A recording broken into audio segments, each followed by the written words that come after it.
Xabaringiz bor, qish fasli o'z ziynatini namoyon etib, yurtimizni oppoq qor bilan qopladi. Qorli manzaralar ko'ngillarga zavq bag'ishlayotgani rost. Biroq havo haroratining keskin pasayishi bilan birga yo'llarda muzlama yuzaga kelib, haydovchilar uchun muayyan noqulayliklar ham tug'dirmoqda. Ayniqsa erta tong va kechki paytlarda harakat xavfsizligiga alohida e'tibor qaratish talab etiladi. Navbatdagi lavhamizda qishki ob-havo sharoitida yo'llarda yuzaga kelayotgan holatlar va ko'rilayotgan choralar xususida so'z boradi.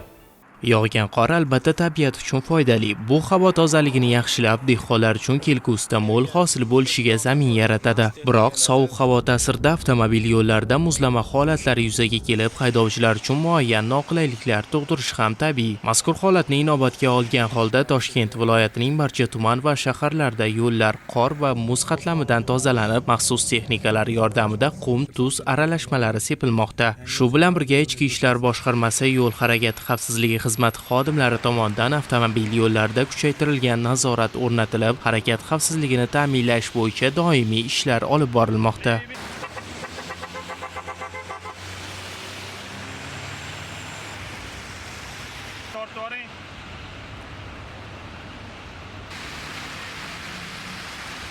Yo'l-patrul xizmati xodimlari haydovchilarga amaliy yordam ko'rsatib, tirbandliklarning oldini olish, avtotransport vositalarining uzluksiz va xavfsiz harakatlanishini ta'minlashga o'z hissalarini qo'shmoqdalar. Bu esa haydovchilarning o'z manzillariga eson-omon yetib olishiga xizmat qilmoqda. Shu o'rinda haydovchilardan qishki ob-havo sharoitida ehtiyot choralariga qat'iy amal qilish, tezlikni oshirmaslik, oraliq masofani saqlash hamda yo'l harakati qoidalariga rioya etishni so'rab qolamiz.